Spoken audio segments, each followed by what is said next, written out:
Welcome back to my series, The Bible Doesn't Make Any Sense. Today's episode, Judges chapters 13 through 16. This is the story of Samson. Now, if you're only here to hear the story of Samson and Delilah, you can go to this timestamp. But this dude's entire story is insane, and so we're going to talk about it. Straight off the bat, again the Israelites did evil in the eyes of the Lord, so the Lord delivered them into the hands of the Philistines for 40 years. Looks like God is throwing a temper tantrum again, but that's kind of normal for him now. So a man of Zorah, his name was Manoah, and he had a wife who was childless and, couldn't have kids at all. So an angel of the Lord appears before her one day. The angel tells her, "You are barren and childless, but soon you will give birth to a son." The angel tells her to not drink any wine and do not eat anything unclean, and that she will become pregnant and have a son whose head has never been touched by a razor. And he will take the lead in delivering Israel from the hands of the Philistines. Deliver the Israelites from the Philistines. The same Lord who delivered the Israelites to the Philistines. That's like setting a house on fire and then going to a random woman and saying, "Hey,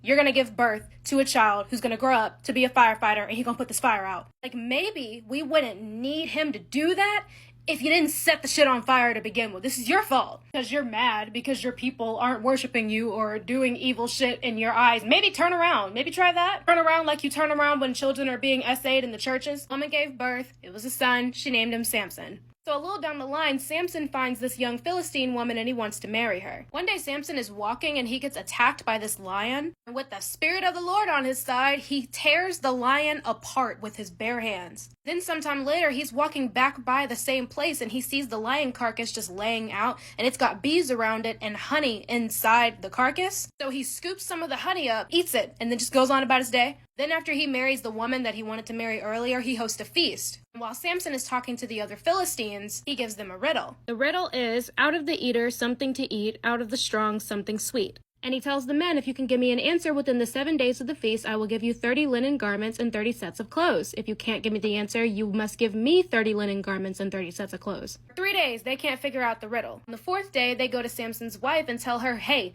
tell your husband to give you the answer to the riddle and then tell us so we can win this. And if you don't, we're going to burn you and your father's household to death." Because they felt like she brought him over there just to steal their stuff. So Samson's wife goes to Samson and is trying to beg him to give her the answer to the riddle. And she does this for days. And then finally, on the 7th day, which was the last day that they could have guessed for the riddle, Samson tells her the answer. She tells the other Philistines and they tell him the answer and they win. Then, here's another kicker. Spirit of the Lord came powerfully upon Samson. He went down to this town, struck down 30 of their men, stripped them of everything, and gave their clothes to the Philistines who had explained the riddle. He went back to his father's house, and then Samson's wife was given to one of his companions who had attended him in the feast. So he killed 30 men in a completely different town. 30 random innocent men stole their clothes and gave those clothes to the Philistines who solved the riddle. It low-key sounds like Samson has some anger issues, but we're gonna keep going. Later on, Samson goes back and goes to visit his wife. But the wife's father wouldn't let him in because he was like, "I thought you hated her, so I gave her to one of the other guys." Now this really pissed Samson off. Well, he went out and caught 300 foxes and tied them tail to tail in pairs. He then fastened a torch to every pair of tails, lit the torches, and let the foxes loose in the standing grain of the Philistines. And the Philistines, in retaliation, burned Samson's wife and her father to death. See how all the innocent people are dying? I don't know who to blame at this point. It seems like everybody got anger issues. Samson ended up attacking the Philistines and slaughtering a bunch of them. And then he went to go hide a little bit outside of Judah. Now, the people of Judah were being ruled by the Philistines at the time, so the Philistines show up to Judah and they're like, "Hey, where's Samson? We've come to take him hostage, and if you stand in our way, we're gonna get your ass too." So the people of Judah go down to Samson and they're like, "Hey, we didn't know that you had beef with the Philistines. We about to turn you over to them because we don't want the smoke." So they tie him up and they go to turn him into the Philistines, and he breaks free from the ties and takes a jawbone of a donkey and kills 1,000 of the Philistines. Now this is where Delilah comes into the picture. Samson meets Delilah and he falls in love with Delilah. The Philistines go to Delilah and they tell her, "Hey, when you're with Samson, you need to figure out what his weakness is so we can take advantage of that." The reward for giving him up was each of them would give her 1,100 shekels of silver, which in today's money was about $90,000. So Delilah asks Samson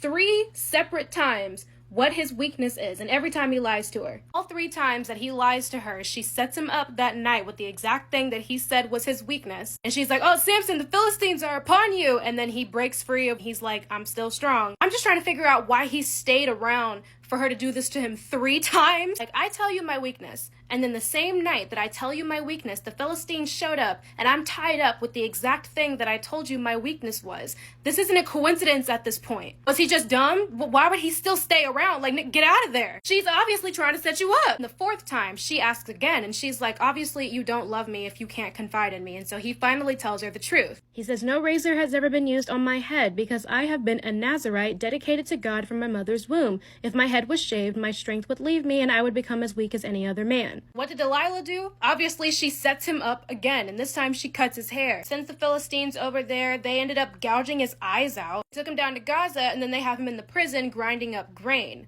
And he's, blind now. And over time, his hair starts growing back. While the Philistines are celebrating that they finally got Samson, they're in a temple, and they bring Samson out to come and perform for them as, entertainment while they're celebrating. I don't know what he was performing, but alright. Samson tells one of the servants to put him against one of the pillars so that he can feel it, because remember, he can't see anymore. Samson prayed to the Lord, Sovereign Lord, remember me, please God, strengthen me just one more, and let me get one blow to get revenge on the Philistines for my 2 eyes. He braces himself against 2 pillars, one on his left and one on his right. He screams out, let me die with the Philistines, and he pushes as far as he can and completely destroys the temple and kills everyone inside, including himself. And that's it. That's how his story ends. I don't know about you, but that ending kind of sounds like assisted unaliving by God himself. God helped Samson unalive himself. Christians are always saying that it's against God to unalive yourself, but I haven't really found a verse in the Bible that actually says that. Plus, he just helped someone do it, according to the Bible itself. Yeah, sounds like a real loving God.